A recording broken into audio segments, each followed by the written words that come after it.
நீதிமொழிகள் 24:11. மரணத்துக்கு ஒப்பு கொடுக்கப்பட்டவர்களையும் கொலையுண்ண போகிறவர்களையும் விடுவிக்க கூடுமானால் விடுவி.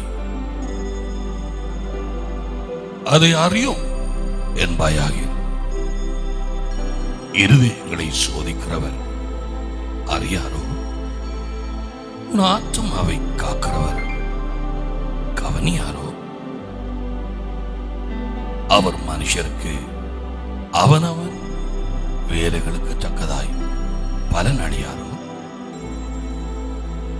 மரணத்துக்கு ஒப்புவிக்கப்பட்டவர்களையும்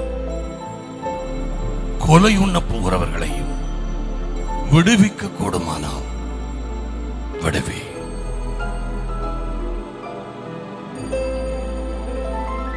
நமக்கு தெரியும், மரணம் பாவத்தினால் வந்த காரியம். தேவன் அதை ஆரம்பத்திலேயே எச்சரித்தார். இந்த கனியை சாப்பிடும் நாளில் சாகவே சாவாய். அதனுடைய மொழிபெயர்ப்பு செத்துக்கொண்டு சாவாய். In dying you shall die. இன்னும் விளக்கமாய் சொன்னால், மரணம் உள்ளே வரும், அது வேலை செய்ய ஆரம்பிக்கும். ஒரு நாள் வந்தது, ஆதாம் மரித்து போனான் சரீரத்திலே. ஆனால் அதுக்கு முன் உள்ளே அந்த மரணம் வேலை செய்து கொண்டே இருந்தது. அதன் பிறகு அதன் பின்னால் வந்த மனித சமுதாயம் அனைத்துமே மரணத்தினாலே இப்படிப்பட்டது.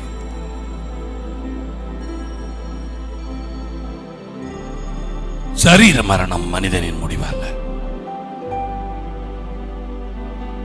ஆனால் ஆவியும் ஆத்மாவும் மரணம் அல்லது பிரிவு கூடாக சென்று தேவனை விட்டு பிரிந்திருப்பதுதான் பயங்கர மரணம். அது இரண்டாம் மரணம். மரணம் என்றால் பிரிவு. சரீர மரணம் மனிதனின் முடிவல்ல. உலகம் இதை அறியாது. இயேசு அனைத்தையும் நாங்கள் அறிந்து கொள்ளும்படிக்கு அறிவை நமக்கு அவர் கொடுத்தார். மரணத்துக்கு ஒப்புவிக்கப்பட்டவர்களையும்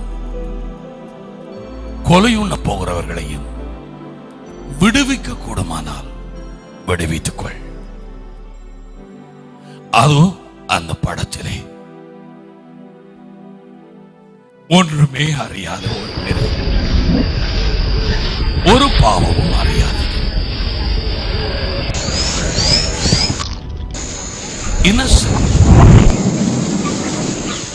ஒரு குற்றமுமே செய்யாத நேரத்திலே அதை விட பலமான ஒரு மிருகம், அந்த புலி, அதனை பாய்ந்து அதை கொல்ல கடிக்கிறது. தேவன் ஆரம்பத்திலே சிருஷ்டித்த பொழுது இப்படியாக ஒன்றுமே இல்லை சகோதரர்களே. ஒன்றை ஒன்று தீண்டவில்லை. ஆனால் மனிதன் எப்பொழுது பாவத்திலே விழுந்தானோ அவன் சாத்தானுக்கு அடிமையாகி, சாத்தான் இந்த உலகத்துக்கு அடிமையானதனாலே இந்த உலகமும் அதில் உள்ள யாவுமே எல்லாமே மாறி போச்சு. மனிதனுக்குள்ளே மரணம் வந்தது. மிருகங்களின் சுபாவம் மாறி போனது. ஒன்று ஒன்று கொல்ல ஆரம்பித்தது. தேவன் இப்படியாய் சிருஷ்டிக்கவில்லை. அதனுடைய கூர்மையான அந்த பல்லு உயிரோடையே கடித்து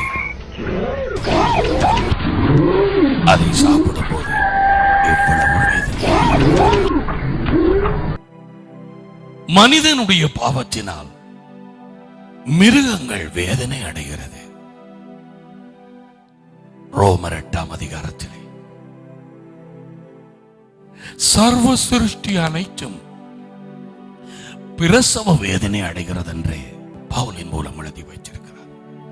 The whole creation groans. ஏங்கி ஏங்கி தவிக்கிறது. யார் எங்களை விடுதலையாக்குவார்கள்? இந்த நிலையில இருந்து யார் விடுதலையாக்குவார்கள்? குட்டிகள் பறிகொடுத்து மற்ற மிருகங்கள் வந்து கொண்டு போத இதை தாய் பார்த்து கொண்டு நிற்கிறது. விடுவிப்பார் இல்லை, விடுதலை கொடுப்பார் இல்லை. இந்த நிலைமை இயேசு வரும் பொழுது மாறிப்போம். அவருடைய மலையிலே, அவருடைய ராஜாங்கத்திலே ஒன்றை ஒன்று தீண்டவே மாட்டாது.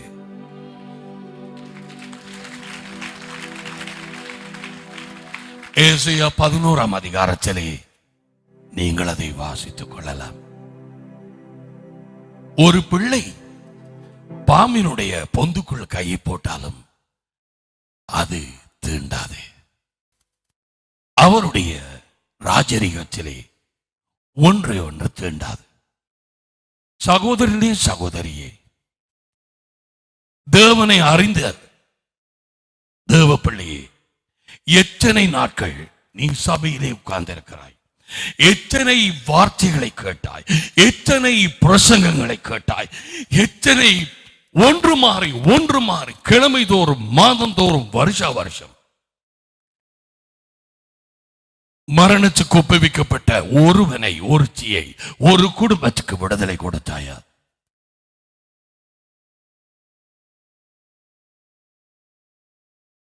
கொலை உண்ண போகப்படுகிற ஒரு சகோதரன், சகோதரிக்கு விடுதலை கொடுத்தாயா?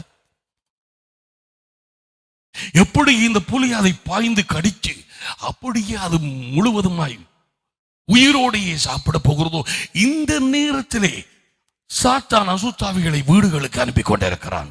இந்த நேரத்தில் இப்படியாய் ஆஸ்பத்திரிகளிலே கடிபடுகிறார்கள் பிசாசினாலே. இன்னும் சொல்ல போனால் பல தடவைகளிலே அந்த விஞ்ஞான அந்த கருவிகள், those apparatus, those equipments, testing materials ஹாஸ்பிட்டல்லே அவைகளாலும் கூட கண்டுபிடிக்கப்படுகிறதில்லை. அவைகள் கூட மறைக்கப்படுகிறது. வைத்தியர்கள் தடுமாறுகிறார்கள். இது என்ன காரணம்? இந்த நேரத்தில் எத்தனையோ பேர் ஹாஸ்பிட்டல்ஸில் கொல்லப்படுகிறார்கள். இதே விதமாக அவர் என்ன சொல்லுகிறார்? என்னால் தாங்கவே முடியாது, நான் சாகட்டும், எனக்கு ஏதாவது நஞ்சை தாருங்கள், நான் கேள்விப்பட்டிருக்கிறேன், எனக்கு ஏதாவது கொடுங்கள், நான் சாக போகிறேன், என்னால் இதை தாங்க முடியாதே.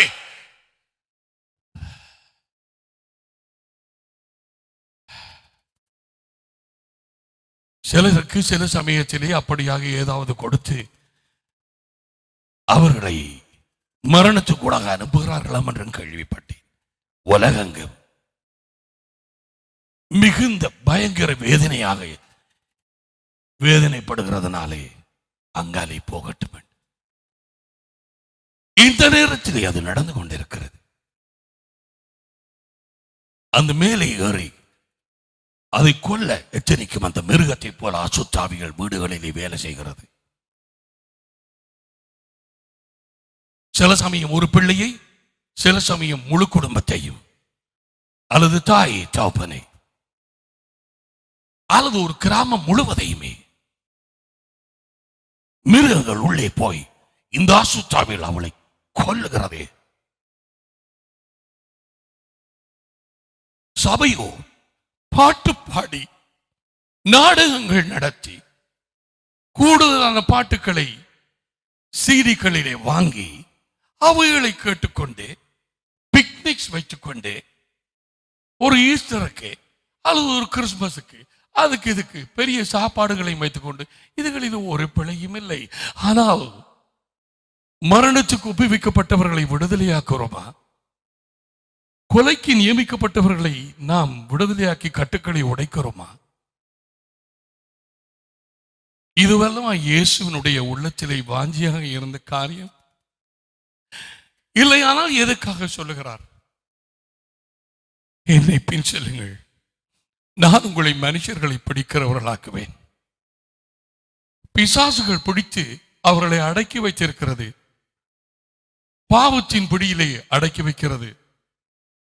சாராயத்திலே, விபச்சாரத்திலே, பணத்திலே, புகழிலே, இந்த உலக சிற்றின்பங்களிலே, பொருட்களிலே அவர்களை மயக்கி அதிலே பிடித்திருக்கிறது. விடுதலை கொடுப்பார் இல்லை.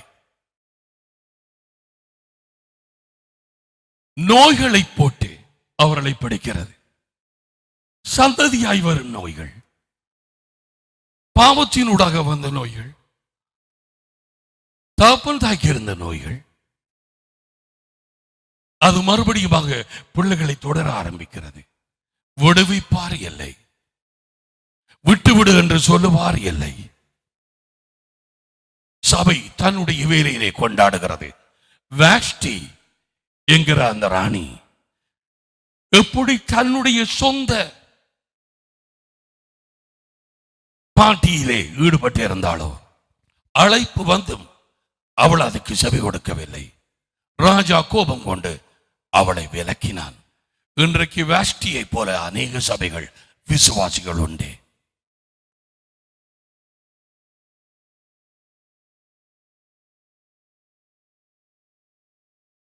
தேவ அழைப்புக்கு செவி கொடுத்தாயா? நீ ரட்சிப்பு பெற்றதன் காரணம் என்ன? உனக்கு விடுதலை கொடுத்ததன் காரணம் என்ன? இந்த படத்திலே நீ பார்க்கிற பிரகாரமே நீ நானும் ஏதோ ஒரு மதத்தில் பிடிபட்டு இருந்தோம். ஒரு முதலையின் வாயிலே ஆப்பட்டு இருந்தோம்.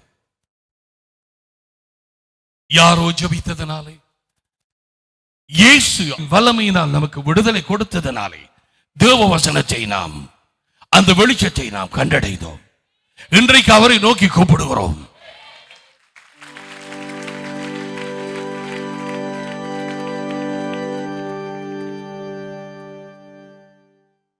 அல்லாவிட்டால் நாங்கள் கூப்பிட முடியும். யாரோ ஜெபித்தார்கள்.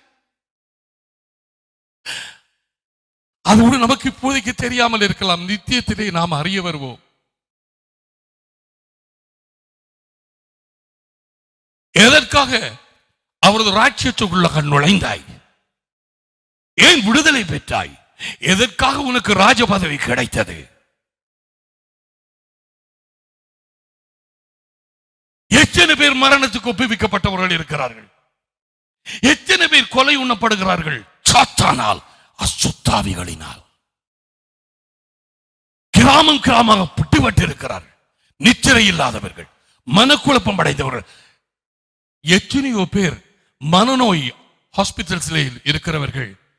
அநேகமாக இதன் காரணமாக, எல்லாரும் என்று சொல்ல மாட்டேன், அநேகமானவர்கள் மனக்குழப்பம், புத்தி மாறாட்டம், இவைகள் சாபத்துக்குள்ளாய் எழுதப்பட்ட காரியங்களாய் இருக்கிறது. வாசித்து பார். மேட்னஸ், இவைகள் ஜனங்களுக்குள்ளே வந்து இவ்வளமாக எந்தவித உதவியும் இல்லாமல் அகப்பட்டு விடுவிப்பார் என்று மடிந்து போகிறார்கள். எஸ்தருடைய புத்தகம் 4ஆம் அதிகாரம் 14வது வசனத்திலே எஸ்தர் தேவனை வழிநடத்தப்பட்டு அரண்மனையிலே உயர்த்தப்படுகிறாள். வாஷ்டி தள்ளிவிடப்படுகிறாள். தங்களுடைய வேலைகளிலே ஈடுபட்டிருக்கும் விசுவாசியும் சபைகளும் வாஷ்டியை போல ஏமாந்து போவார்கள். இவர்கள் நினைக்கலாம், நான் இயேசுவை பின்பற்றுகிறேன் என்று. நோ, இல்லை. ஆனால் எஸ்தர் எல்லாவற்றிலும் கீழ்ப்படிந்தாள். அவன் சொன்னது எல்லாவற்றுக்கும் கீழ்ப்படிந்து நடந்தாள். எஸ்தருக்கு தகப்பனோ தாயோ இல்லை. ஒரு விசுவாசிக்கு தகப்பனும் தாயும் நம்முடைய பிதாவாகிய தேவன் தாமே. உன்னுடைய மூத்த சகோதரன் கர்த்தராய் இயேசு கிறிஸ்து, அவருடைய குடும்பத்திலே பிறந்தாய். Praise the Lord. ஆனால் இதோ யூதர்களுக்கு ஆபத்து வந்தது. யூதர்களுக்கு மரணம் அங்கே ஏற்பட்டது. மரண நேரம் அங்கே வந்தது. தந்திரமாக அந்த ராஜா அவர்களை கொல்ல அவன் ஏற்பாடு பண்ணினான். இதை அறிந்த மெர்தெகாய் எஸ்தருக்கு அதை அறிவிக்கிறான் என்று சொல்லி அனுப்புகிறான். 4ஆம் அதிகாரம் 14வது வசனத்திலே, எஸ்தர், நீ இந்த காலத்திலே மௌனமாயிருந்தால் யூதருக்கு சகாயமும் விடுதலையும் வேறு ஒரு இடத்திலே இருந்து எழும்பும். அப்பொழுது நீயும் உன் தகப்பன் குடும்பத்தாரும் அழிந்து போவீர்கள். நீ இப்படிப்பட்ட காலத்துக்கு உதவியாய் இருக்கும்படி உனக்கு ராஜமேன்மை கிடைச்சிருக்கலாமலே, யாருக்கு தெரியும் என்று சொல்ல சொன்னான். நடந்தது உங்களுக்கு தெரியும். தன் உயிரை கீழே வைத்து நான் செத்தால் சாகிறேன் என்று சொல்லி எஸ்தர் தன் வாழ்க்கையை ஒப்பு கொடுத்தாள். நீங்கள் உபவாசம் பண்ணுங்கள், நானும் உபவாசம் பண்ணுகிறேன். போகக்கூடாத நாட்களிலே இருக்கும் ராஜாக்கு முன்பாக நான் முடிவு காட்டுகிறேன். செத்தால் நான் சாகிறேன் என்று சொல்லி அவள் அந்த சவாலை எடுத்துக்கொண்டாள். தேவன் அவளுக்கு வெற்றியை கொடுத்தார். தேவன் யூதர்களுக்கு விடுதலையை கொடுத்தார். Praise the Lord. இப்படிப்பட்ட காலத்திலே நீ உதவியாயிருக்கும்படிக்கு ராஜ பதவி உனக்கு கிடைத்திருக்கலாம் அல்லவா? நீ யோசிக்கிறாய், ராஜ பதவியா? இருளின் அதிகாரத்திலே இருந்து விடுதலையாக்கப்பட்டு அன்பின் குமாரனின் ராஜ்யத்துக்குள்ளே நீ உட்படுத்தப்பட்டிருக்கிறாய். உன்னை ராஜாக்களும் ராஜாவும் ஆசாரியனுமாக நம்முடைய ஆண்டவராக இயேசு ஆக்கி இருக்கிறார். வெளிப்படையாம் 1:6 தெளிவாக கூறப்பட்டிருக்கிறது. அப்படியானால் நீ எப்படி மௌனமாய் இருக்கலாம்? மரணத்துக்கு ஒப்புவிக்கப்பட்டவர்களை, கொலை உண்ண போகிறவர்களை விடுவிக்க கூடுமானால் நீ விடுவிக்க வேண்டும். எனக்கு அது தெரியாது என்று சொல்லுவாயானால், இன்று தொடக்கம் இந்த செய்தியை நீ கேட்டதுக்கு பிறகு நீ எனக்கு தெரியாது என்று சொல்லி உன் வாழ்க்கையிலே மூழ்கி, உன் பாவத்திலே மூழ்கி, உன் இச்சைகளிலே மூழ்கி, உன் சொந்த வாழ்க்கையிலே மூழ்கி, சுயநலத்திலே பிடிபட்டு அவைகளிலே குருடனாக குருடியாக நீ சிறுவாயானால் தண்டனைக்கு எப்படி தப்ப போகிறாய்? இதோ எப்படிப்பட்டதான ஒரு கடினமான வார்த்தையை ஆவியானவர் எஸ்தருக்கு கூறினார் என்று பார்த்தீர்களா? நீயும் உன் குடும்பமும் தப்ப முடியாது. கொலைக்கு நியமிக்கப்பட்டவர்களை விடுவிக்க கூடுமானால் விடுவி. அதோ பார் அந்த படத்தை. அந்த மிருகம் ஒன்றும் செய்ய முடிகிறதில்லை, ஒன்றும் செய்ய முடியாது. என்ன செய்யலாம்? வாயை திறந்து நன்றாக கடிக்கிறது. மறுபடியும் சொல்லுகிறேன், இந்த செய்தியை நீ கேட்டுக்கொண்டிருக்கிறாய். இன்றையிலே இருந்து நீ தப்புவதில்லை. அதாவது தேவன் உன்னிடத்திலே கேட்டே தீருவார். உன்னை விடுவித்தேன், நீ என்ன செய்கிறாய்? எத்தனையோ பேர் புழுக்களை போல நெளிந்து கொண்டிருக்கிறார்கள். கிறிஸ்தவர்கள் எனப்பட்டவர்களும் வீடுகளிலே அஞ்சனம் பார்க்கிறவர்களிடத்திலே போகிறார்கள், குறி பார்க்கிறவர்களிடத்திலே போகிறார்கள். எத்தனை பேர் அதன் பிறகு ஒன்றுமே கூடாமல் எல்லா சுத்தாவிகளையும் அவர்களுக்குள்ளே வரவழைத்ததுக்கு பிறகு சாக போகும் நிலையிலே வருவார்கள். அப்படி இருந்தும் தேவன் இரக்கமுள்ளவராய் அவளுக்கு விடுதலை கொடுக்கிறார். ஆனால் வேதம் சொல்கிறது, தேவனுடைய வார்த்தையிலே தேவன் சொல்கிறார், தேவன் ஜனங்களுக்கு விடுதலை கொடுப்பார், சமாதானத்தை அருளுவார். ஜனங்களோ தங்கள் மதிகேட்டுக்கு திரும்பாது இருப்பார்களாக. பழைய வாழ்க்கைக்கு போகாது. அல்லது நீ பண்ணின ஜெபம் அல்லது ஏதோ பண்ணின நேர்த்திக்கடன் என்று சொல்லுவாயானால் பயங்கர ஆபத்து, பயங்கர மோசம், ஏற்கனவே இருந்ததை விட பயங்கரமான சாபம் உன்மேல் வந்து விடும். அதற்கு இடம் உண்டு.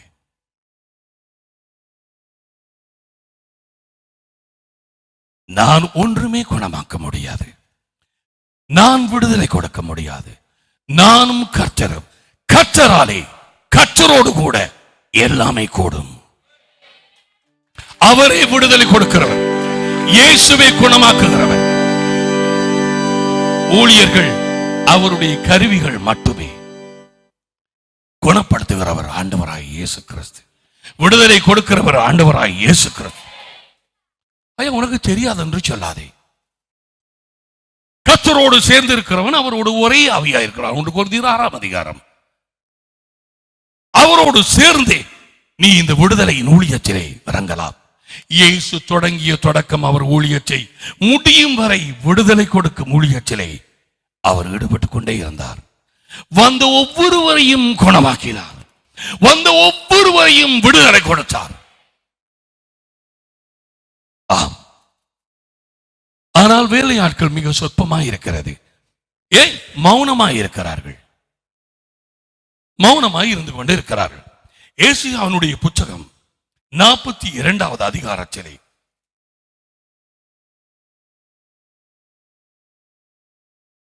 இந்த ஜனமோ கொள்ளையிடப்பட்டும் சூறையாடப்பட்டும் இருக்கிறது. அவர்கள் அனைவரும் குகைகளுக்குள்ளே அகப்பட்டு காவல் அறைகளிலே அடைத்து வைக்கப்பட்டிருக்கிறார்கள், பொந்துகளுக்குள்ளே பிடிக்கப்பட்டிருக்கிறார்கள். அசுத்தாவிகள் இவர்களை பிடித்து மறைத்து வைத்திருக்கிறது. விடுதலை கொடுக்கும் இடங்களுக்கு போக விடாது, அறிய விடாது. குகைகளுக்குள்ளே அகப்பட்ட இந்த ஜனங்கள் அறியாமையிலே பிசாசின் புட்டியிலே இருக்கிறார். அறிவில்லாமல் அழிந்து போகிறார். தப்பு விப்பார் இல்லாமல் அகப்படுகிறார்கள். யாரும் தப்புவிக்க ஒருவருமே இல்லை. ஆம், யாருமே இல்லை. அதனாலே சிறையாக பிடிக்கப்பட்டிருக்கிறார்கள். விட்டுவிடு என்பார் இல்லாமல் கைதிகளாகிறார்கள். 22 இந்த வசனத்தில் இவற்றை வாசித்தோம். 23வது வசனத்தில் தேவன் என்ன கேட்கிறார்? உங்களில் இதற்கு செவி கொடுத்து பின்வாங்குவதை கவனித்து கேட்கிறவன் யார்? உங்களில் இதற்கு செவி கொடுத்து கேட்கிறவன் யார்?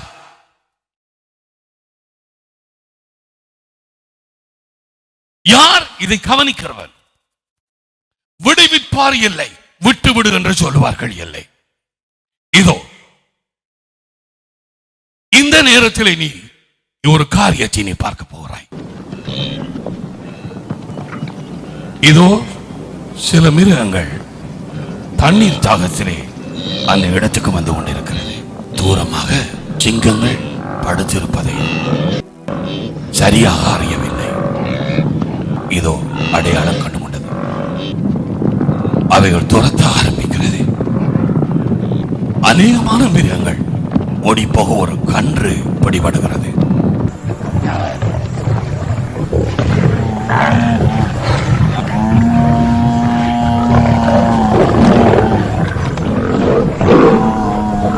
எல்லாமே சேர்ந்து அந்த கன்றை எல்லா பக்கத்தாலும் கடிக்கிறது. எத்தனை பேர் இவ்வண்ணமாக குடும்பங்களிலே பிடிபடுகிறார்கள்? விடுவிப்பார் இல்லை. எல்லா பக்கத்தாலும் பல அசுத்தாவிகள் சூழ்ந்து கொள்கிறது. சிலது மனதை தாக்குகிறது, சிலது சரீரத்தை தாக்குகிறது, மற்றவைகள் நோயை போடுகிறது. கொலை தொடர்ந்து நடந்து கொண்டே இருக்கிறது. மரணத்துக்கு ஒப்புவிக்கப்பட்டிருக்கிற இந்த கன்றை யார் விடுவிப்பார்கள்? அது தானாக இத்தனை சிங்கங்களிலே இருந்து விடுதலை கொடுக்க முடியுமா? இல்லை. அதை வெளியே எடுத்து கொண்டு போக ஒன்றாக அதிகள் செயல்படுகிறதை பாருங்கள். எத்தனை பேர் இப்படியாக இன்றைக்கும் அசுத்தாவிகளினால் பாதிக்கப்பட்டு செத்துக் கொண்டிருக்கிறார்கள். இன்னும் ஒரு அடி மரணத்துக்கு. எத்தனை ஆஸ்பத்திரிகளிலே இது நடக்கிறது. எத்தனை பேர் மற்ற இடங்களிலே மரணத்துக்கு ஒப்புவிக்கப்பட்டிருக்கிறார்கள்.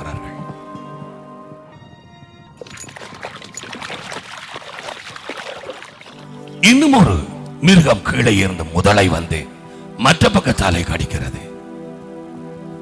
விடுவிப்பார் இல்லை. அதோ பார்த்தீர்களா, அங்கால பக்கத்திலே சிங்கங்கள் மிகவும் வேதனைப்படுத்தி அதை இழுக்க இங்கால பக்கத்தாலே முதலை அதை கடித்து இழுக்கிறது. வல்லமை அங்காலே கூட இருந்ததனால் அவை இன்னமும் குற்றுயிரா கிடக்கும் அந்த கன்றை இழுத்துக் கொண்டு போய் அவைகள் உயிரோடு சாப்பிட ஆயத்தப்படுகிறதை பார். இப்பொழுதே அந்த கன்றின் தாய் அங்கே போய் என்ன பாஷை பேசி ஒரு பட்டாளத்தையே கூட்டிக் கொண்டு வருகிறது. பாருங்கள், மிருகங்களுக்கு இருக்கும் அறிவை பாருங்கள். சபையோ சும்மா உட்கார்ந்து இருக்கிறது. சகோதரர்களே, சில சமயத்திலே கூட்டாக சேர்ந்து ஒரு சகோதரன் சகோதரிக்காக போராட வேண்டி இருக்கிறோம்.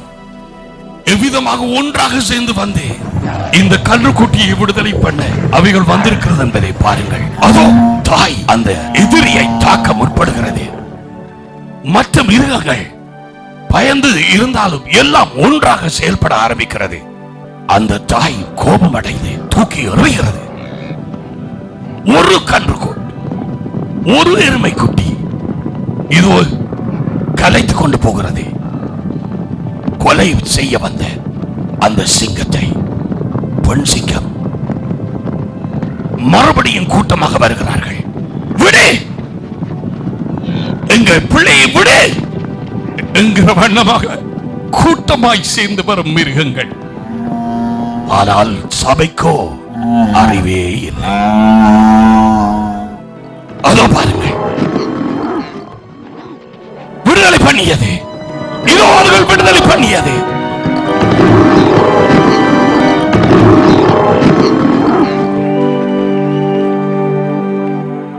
எவ்விதமான ஒரு விடுதலை. ஆனால் இன்னமுமாக அந்த கிட்டடியிலே நிற்க விடாது, துரத்த ஆரம்பிக்கிறது. விடுதலை கிடைத்தாலும் முற்றிலுமான விடுதலை தேவை என்பதை அறிந்த அந்த மற்ற கூட்டம், விடுதலை பண்ண வந்த கூட்டம் தொடர்ந்து தாக்குகிறது. விசுவாசிகள் இன்றைக்கு எங்கே? இதோ பாருங்கள், மிருகங்களுக்கு இருக்கும் அறிவு மனுஷனுக்கு இல்லை. அதோ பார்த்தீர்களா, இன்றைக்கு நீ மாறாவிட்டால், இன்றைக்கு உன் ஆவிக்குரிய ஜீவியத்தில் நீ மௌனமாக இருந்தால், இந்த எருமைகளுக்கு இருந்த அறிவு உனக்கு இல்லை என்பதுதான் அர்த்தம். நான் கவலைப்படவே மாட்டேன் இப்படியாய் பேசுவது. எருமையை விட நீ மோசமான ஒரு மனுஷி.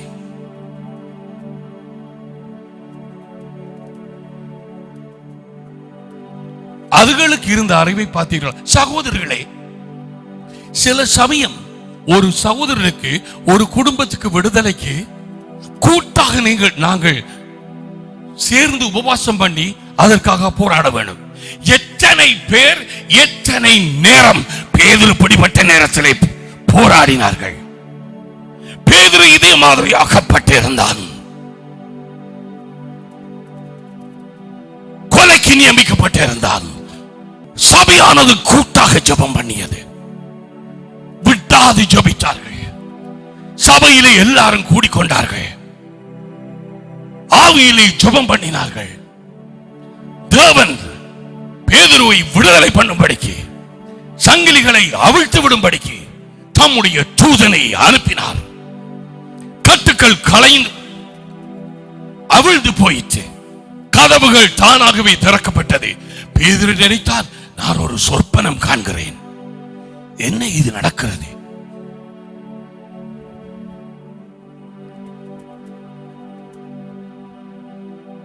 ஆம், சில சமயம் we need a corporate fight. கூட்டம் குடும்பமாக சேர்ந்து நாம் போராட வேண்டும். இன்றைக்கு தாய் மட்டும் அதிலே வந்திருந்தால் அந்த கன்று தப்பி இருக்க முடியுமா?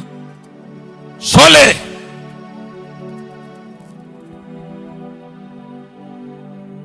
உபவாச நாள் சொன்னால் வாராக்களை பாருங்க, எத்தனை நாளுக்கு ஆக்கள் நேரம் இல்லை. எல்லாத்துக்கும் உனக்கு நேரம் இருக்குது. ஓ, வேலைக்கு ஒரு வேலை, 2 வேலை, 3 வேலை செய்ய நிறைய டாலர்ஸ் வர்றதுக்கு உனக்கு நேரம் இருக்குது. எனக்கு தெரியும். உங்களுக்கு தெரியும் தானே? வேலை செய்யாடி காசு இல்லை, காசு கட்டாட்டி அதுக்கு வாங்கலாம், இது வாங்கலாம், பில் கட்டலாம், அது கட்டலாம். ஏன் அங்க இருக்கிறாய்? பின்ன கூழுக்கும் ஆசை, என்னத்துக்கும் ஆசை பண்ண சொல்லுவாங்க.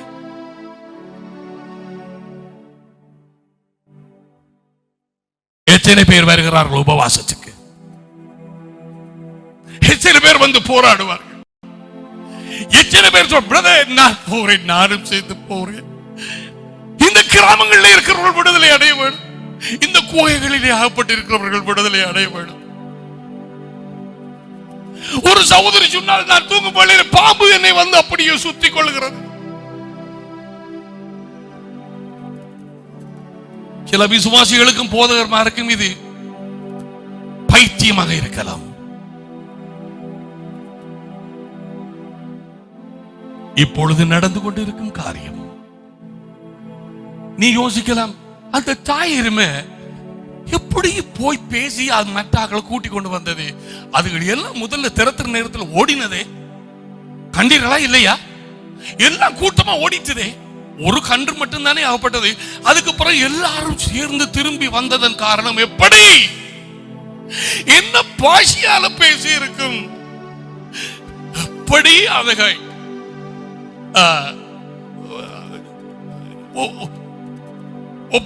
அதாவது சம்மதிக்க வச்சிருக்கணும். வாங்க என் புள்ள ஆகப்பட்டு வாரீங்களா எப்படி பேசி இருக்கும்? நீ இருக்கிறாய்.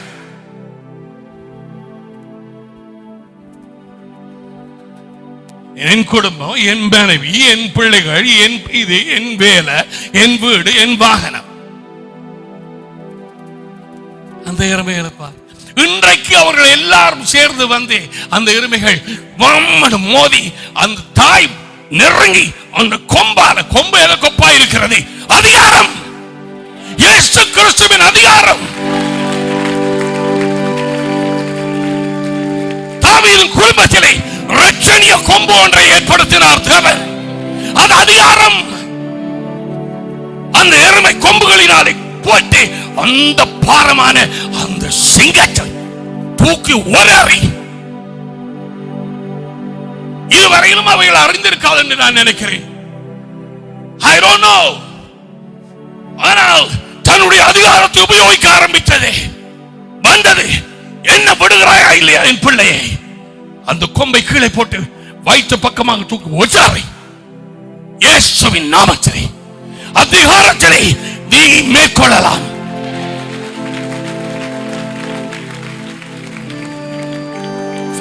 படிச்சு வந்து போற சும்மா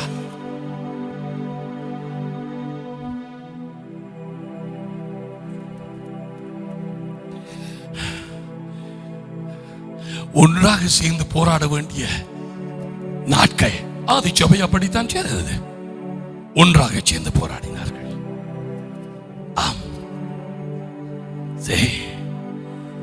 சகோதரர்களே, சங்கீதம் 102 19-20 கொலைக்கு நியமிக்கப்பட்டவர்களை, மரணத்துக்கு ஒப்புவிக்கப்பட்டவர்களை விடுதலையாக்கும்படிக்கு தேவன் என்ன செய்கிறாராம் தெரியுமா?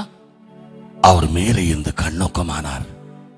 இப்படிப்பட்ட காட்சிகளை, மனிதன் பிடிபடுகிறதையும் அசுத்தாவிகள் வாதிக்கிறதையும், விடுவிப்பார் இல்லாமல் ஜனங்கள் செத்து போகிறதையும், சூனியத்தினாலே மாண்டு போகிறதையும், சூனியத்தினால் அழிந்து போகிற குடும்பங்களையும் விடுதலை கொடுக்கும்படிக்கு மேலே இருந்து கண்ணோக்கமானார்.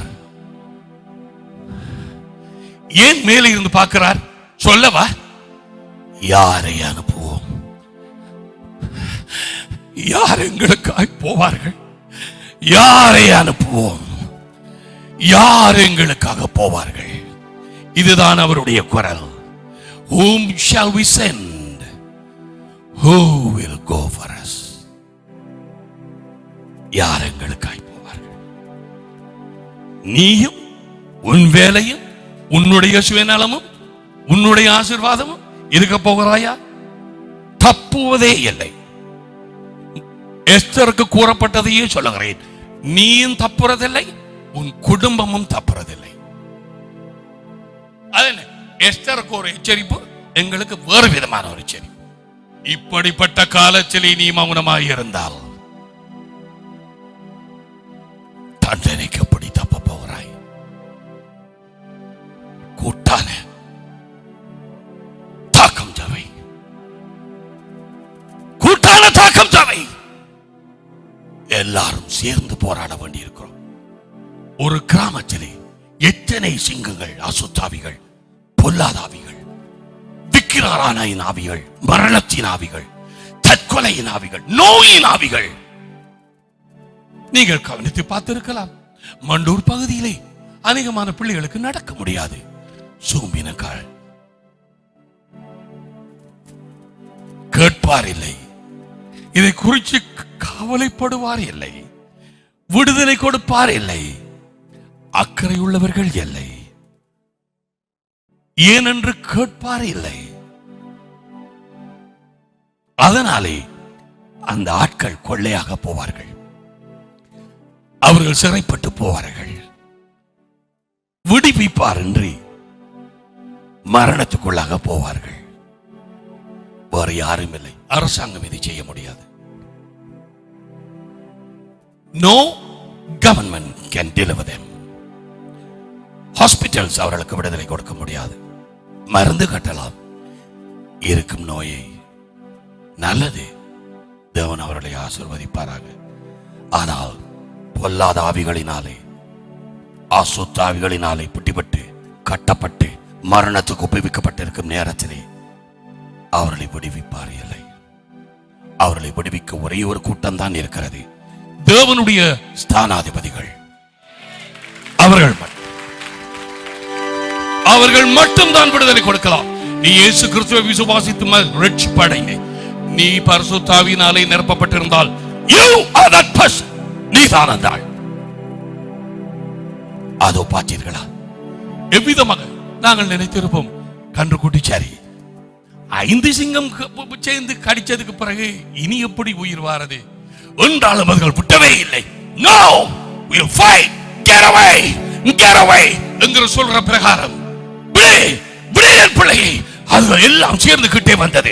ஆனால் தாய் புறத்திருக்க முடியாமல் நேரடியாக போய் 4 சிங்கம் இருந்தால் என்ன, 5 சிங்கம் இருந்தால் என்ன, அந்த கொம்பை, அந்த அதிகாரத்தை கெடுத்து தேவன் கொடுத்த அந்த வரத்தை எடுத்து ஒரறி உதை பந்தை போல ஒடறி வெளியாறி உனக்கு அந்த அதிகாரத்தை தேவன் கொடுத்தார்.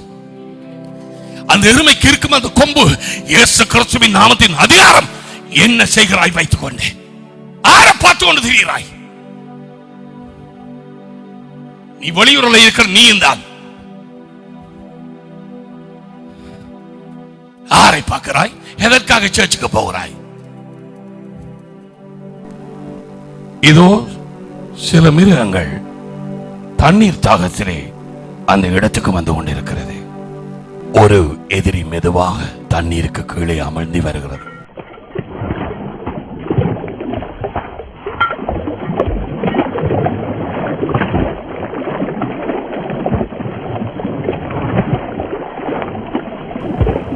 ஒன்று ஆகப்பட்டது. நேர் யானை அதை கவனிக்கிறது. என்ன நடக்கிறது? உடனே ஓடி வருகிறது. அந்த முதலையை கலைத்து போடுகிறது. அது போய் தாக்கவில்லை. ஆனால் எத்தனை பேர் இவ்விதமாக போகக்கூடாத இடங்கள் அல்லது கால் வைக்கக்கூடாத இடங்களுக்கு போய் ஆப்பட்டு போகிறார்கள். குற்றியிலாக கிடக்கும் அந்த மான் குட்டியை கிட்டே போய் அதற்கு முதல் உதவி கொடுக்கிறது. மூச்சு உள்ளே போகும்படிக்கு அதற்கு ஃபர்ஸ்ட் எய்ட் கொடுக்க பார்க்கிறது. மிருகத்துக்கு இருக்கும் குணத்தை பார். அது சாப்பிட போகவில்லை. நீ சாக கூடாது, என்று சொல்லி வாய்க்குள்ளே அந்த தலையை எடுத்து அதனுடைய சுவாசம் போட்டும் என்று உதவி செய்கிறது. ஆனால் நேரம் கடந்து போயிட்டு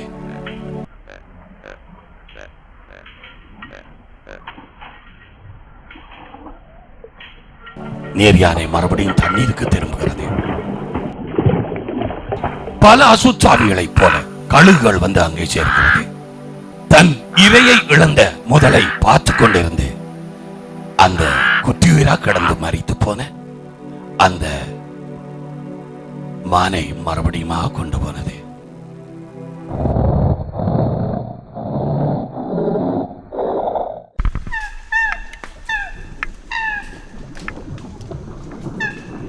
இன்னும் ஒரு குரங்கு தண்ணிக்காக அலைந்து போகிறது. தண்ணீர் விடாயினாலே போகக்கூடாத இடத்துக்கு காலை வைக்கிறது. மறைந்திருக்கும் முதலை அதை பார்த்து கொண்டிருக்கிறது. சடுதியாய் அதை கவிக்கொள்கிறது. தலை முதலையின் வாயிலே ஆகப்பட்டு இன்னும் ஒன்று விடுவிக்க பார்க்கிறது. முடியவில்லை. இப்படி நிலையிலே இருக்கும் விசுவாசிகள் எத்தனை, உலகத்தார் எத்தனை, யார் எங்களை விடுவிப்பார்கள்? ஏதோ பார்த்தீர்களா, சாகும் நிலைக்கு போகிறது. இயற்கையான வாழ்க்கையிலே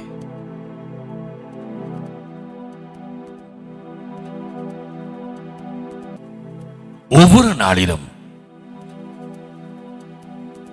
தேசங்களிலே இருக்கும் காடுகளிலே, குறிப்பாய் ஆப்பிரிக்கா காடுகளிலே இவை தொடர்ந்து நடந்து கொண்டிருக்கிறது. ஏன் இங்கே கூட அந்த முதலை பதுங்கி இருந்து சில இடங்களிலே மண்டூர் அல்லது முதலை கூட இன்னும் மற்ற தண்ணீருக்குள்ளே இறங்கினவர்களை அப்படியே இழுத்து கொண்டு போனதை நீங்கள் கேள்விப்பட்டிருக்கிறீர்கள். யார் விடுவிப்பார்கள்? யாருமே இல்லை. ஏன் இதை ஆண்டவர் எங்களுக்கு காண்பிக்கிறார்? கொலைக்கு நியமிக்கப்பட்டவர்களையும் மரணத்துக்கு ஒப்புவிக்கப்பட்டவர்களையும் விடுவிக்க கூடுமானால் விடுவி. மரணத்துக்கு அதிகாரியாக இன்னமும் வேலை செய்து கொண்டிருக்கும் சாத்தான், கொலை செய்து கொண்டிருக்கும் மனுஷ கொலை பாதகராக இருக்கும் சாத்தான். இயேசு சொன்னார், அவன் ஆதி முதல் கொண்டு மனுஷ கொலை பாதகன். எத்தனை பேர் கொலை செய்யப்படுகிறார்கள்? எத்தனை ஊழியர்கள், எத்தனை விசுவாசிகள் தேசமெங்கும் இயேசுவுக்காக கொலை செய்யப்படுகிறார்கள். மற்றவர்கள் நோய்களாலே மரிக்கிறார்கள். மற்றவர்கள் புட்டிப்பட்டு இது ஒரு பாவத்திலே அதற்கூடாக அவர்களுக்கு கேடு வருகிறது. இன்னும் எத்தனையோ பேர் மனிதன் வைத்திருக்கும் குகைகளிலே, மறியல் சாலைகளிலே ஜீவிக்கிறார்கள். பல பாவங்களினாலே புட்டிப்பட்டவர்கள் யாருங்களை விடுதலை கொடுப்பார்கள் என்று ஏங்குகிறவர்கள்.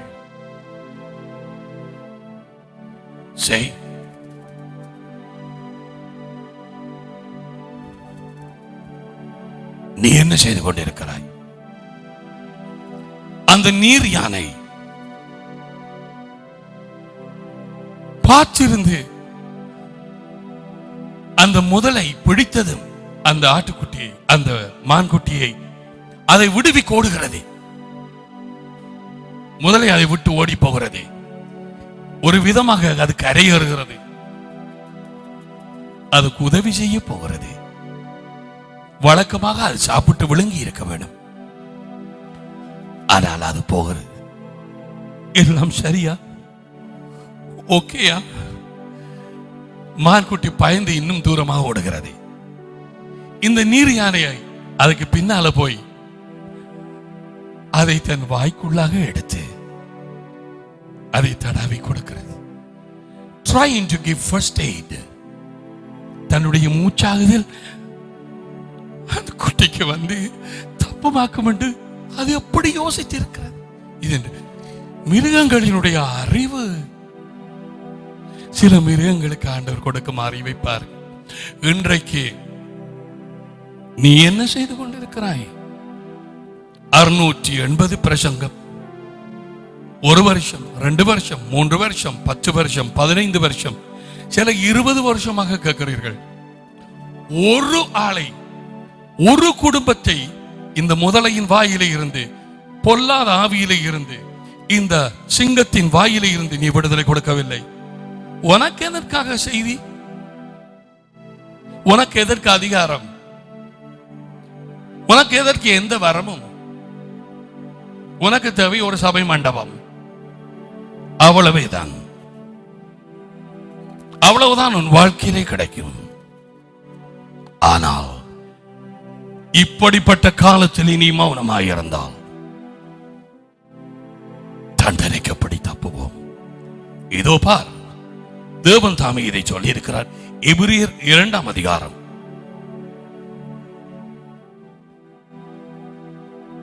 ஆகையால் நீ கேட்டவைகளை விட்டு விலகாதபடிக்கு அவைகளை மிகுந்த எச்சரிப்போடு கவனிக்க வேண்டும்.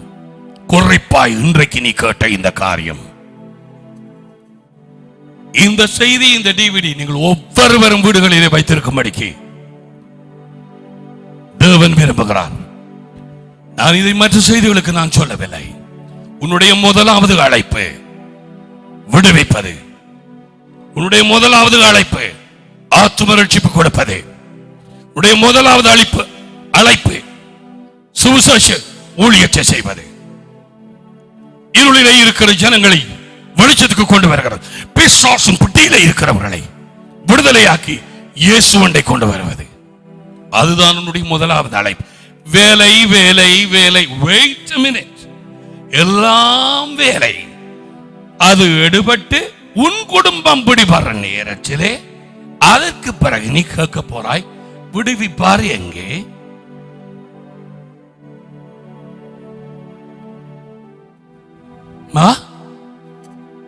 அந்த நேரம் too late. நேரம் கடந்து போன நேரம்.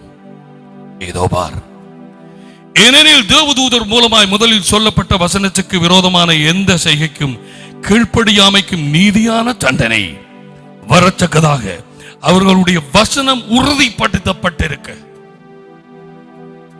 தேவனுடைய நற்செய்தி இன்றைக்கும் கேட்டிருக்கிறாய். கேட்காதவர்களுக்கு தண்டனை நிச்சயமாய் வந்தது. அதை கேட்டு மௌனமாய் இருந்ததுக்கு தண்டனை வந்தே இருந்தது.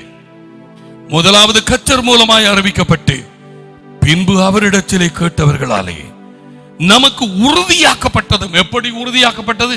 அற்புதங்களினால், அடையாளங்களினால், விடுதலைகளினால். அடையாளங்களினாலும் அற்புதங்களினாலும் பலவிதமான பலத்த செய்கைகள். சொல்லு, பலத்த செய்கை. அவைகளினாலும் தம்முடைய சித்தத்தின்படி பைந்து கொடுத்த பரிசுத்தாவியின் வரங்களினாலும் தேவன் தாமே சாட்சி கொடுத்ததுமாயிருக்கிற இவ்வளவு பெரிதான விடுதலையை குறித்து நாம் கவலையற்றிருப்போமானால் தண்டனைக்கு எப்படி தப்பித்துக் கொள்ளுவோம்? இவ்வளவு பெரிதான விடுதலையை குறித்து நீ அடைந்திருக்கிறாய். விடுதலை இங்கே எத்தனையோ தடவை விடுதலைகளை பார்க்கிறாய். இயேசுவின் நாமத்தின் அதிகாரத்தை நீ யோசித்திருக்கிறாய். அவருடைய இரத்தத்தின் வல்லமை உனக்கு தெரியும். தேவனுடைய வார்த்தையின் வல்லமை உனக்கு தெரியும். இன்னமுமாய் ஒரு குடும்பம் நீ இன்னும் கொண்டு வரவில்லை. ஒரு சகோதரன் சகோதரிக்கு நீ விடுதலை கொடுக்கவில்லை. இயேசுவின் அதிகாரத்தை நீ இன்னும் உபயோகிக்கவில்லை. ஆகையால் நீ தப்ப முடியாது. தண்டனைக்கு தப்ப முடியாது. எவ்விதமான ஒரு தண்டனை வரும் அது எனக்கு தெரியாது. அது எனக்கு தெரியாது.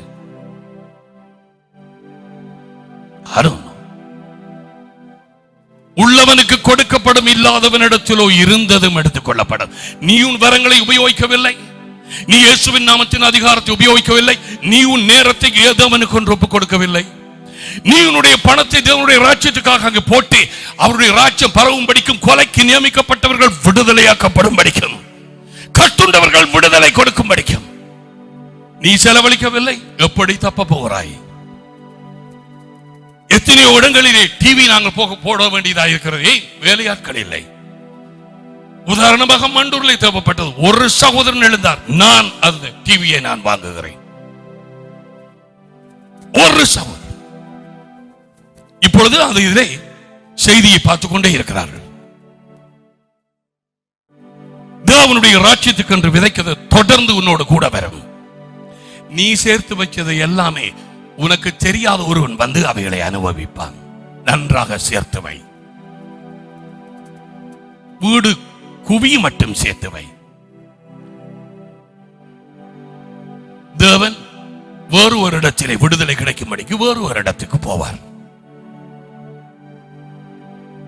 அவரை அறியாத ஒருவனை ரட்சிப்புக்குள்ளாய் கொண்டு வந்து ஆவியினாலே நிரப்பி நீ இப்பொழுது போய் விடுதலை கொடு என்று சொல்லுவார். இவ்வண்ணமாக பிந்தினவர்கள் முந்தினவர்கள் ஆவார்கள், முந்தினவர்கள் பிந்தினவர்கள் ஆவார்கள்.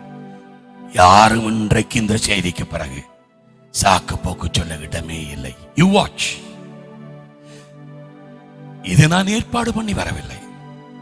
இந்த இடத்திலே நிற்கும் நேரத்திலே நான் இதை சொல்லட்டும். இந்த வார்த்தையை நீ கேட்டதுக்கு பிறகு நீ மீன் பிடிக்கும் தொழிலிலே, மனுஷர்களை பிடிக்கும் ஊழியத்திலே, ஆற்றும் ஆதாயம் செய்யும் ஊழியத்திலே, கொலைக்கு நியமிக்கப்பட்டவர்களை விடுதலையாக்கும் ஊழியத்திலே, மரணத்துக்கு ஒப்புவிக்கப்பட்டவர்களை சாத்தான் அழித்துக் கொண்டிருக்கும் ஜனங்களே, சுவிசேஷம் இல்லாமல் குருடாய் இருக்கும் கிராமங்களிலே அவர்களை விடுவிப்பதற்கு உன்னை ஒப்புக் கொடுக்கவில்லையானால், உன் நேரத்தை, உன் பணத்தை, உன்னுடைய ஜபத்தை, உன்னை நீ ஒப்புக் கொடுக்கவில்லையானால் தண்டனைக்கு நீ தப்ப முடியாது, தப்பவே முடியாது.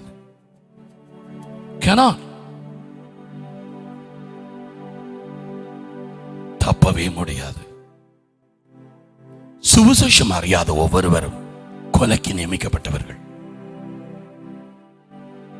இயேசு கிறிஸ்துவை அறியாத ஒவ்வொருவரும் மரணத்துக்கு ஒப்புவிக்கப்பட்டவர்கள். தேவனோ மேலே இருந்து பார்க்கிறார். யாரை அனுப்புவோம்? முதல்ல நல்ல வாயில போட்டுட்டதே, இன்னும் கொஞ்ச நாள் இருக்குது சாகிறதுக்கு. யார் எங்களுக்காக போவார்கள்? யாரை அனுப்புவோம்? ஏசாயா தேவனோடு நெருங்கி இருந்தபடினாலே அந்த தரிசனத்தை கண்டு தேவனுடைய குரலை கேட்டான். அந்த குரல் ஏசாயாவுக்கு பேசப்படவில்லை, தேவன் பொதுவாக பேசும் அந்த குரலை கேட்டான். அவன் சொன்னான், இதோ நான் இருக்கிறேன், என்னை அனுப்பு. Send me, Lord. என்னை அனுப்பு. சரி, இத்ததயம் மாறப்பட்ட இந்த ஜனத்திற்கு போ. கட்டும் கேளாதவர்களாய் இருக்கும் இந்த ஜனத்துக்கு இடத்திலே போ. தேவனுடைய பிள்ளையே, இனிமே எத்தனை காலங்களுக்கு நாங்கள் பேசாம இருக்க போகிறோம்? சுவிசேஷத்தை அறிவித்து மரணத்துக்கு ஒப்புவிக்கப்பட்டவர்களை வெளியே கொண்டு வருவதே போதகருடைய வேலை அல்ல. ஒவ்வொரு விசுவாசியின் மேலும் விழுந்த பொறுப்பு. சுவிசேஷத்தை அறிவிக்க இல்லாமல் நான் இருந்தேயானால் எனக்கு ஐயோ என்று சொன்னான். Woe unto me if I do not preach the gospel.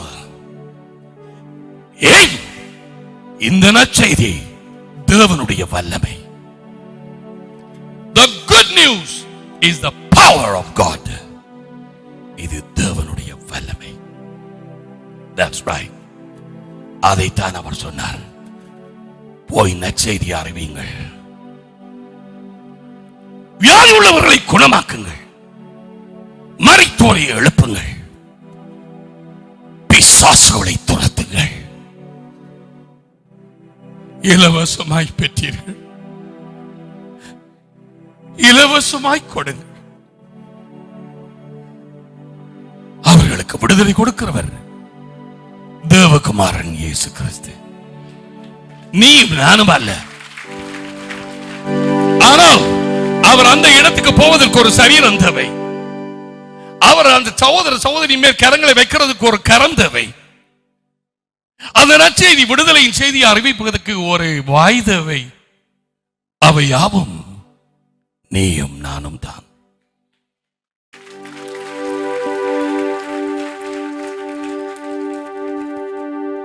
நீ பேசும் பொழுது அவர் பேசுவார். நீ கரங்களை வைக்கும் பொழுது அவரே வைப்பார். அவருடைய வல்லமையை விடுதலையாக்குகிறது. கொலைக்கு நியமிக்கப்பட்டவர்களையும் மரணத்துக்கு ஒப்புவிக்கப்பட்டவர்களையும் விடுதலையாக்க கூடுமானால் விடுதலையாக்கு. அதை அறியோம் என்று சொல்லுவாயானால் உன் இருதயத்தை ஆராய்ந்து அறிகிறவர் அறியாரோ? அந்த எருமைகளுக்கு இருந்த அறிவு அதைவிட உனக்கு கூட இருக்கிறது என்பதை அறியாயோ? அவர் அறிய மாட்டாரா? அந்த நீர் யானைக்கு இருந்த அறிவை விட உனக்கு கூடுதலா இருக்கிறது என்று அறியாரோ? கற்பத்திலே உன்னை உருவாக்கினவர் அறியாரோ? நீ தப்புவதே இல்லை. இன்றைக்கு உன் வாழ்க்கை மாறட்டும். இன்றைக்கு உன் வாழ்க்கையை ஒப்பு கொடுத்து இயேசுவுக்கு பின்னாலே போக நீ முடிவு கட்ட வேணும். ஏன் அவர் என்ன சொன்னார்? எனக்கு பின்னாலே வா, நான் உன்னை மனுஷர்களை பிடிக்கிறவனாக்குவேன்.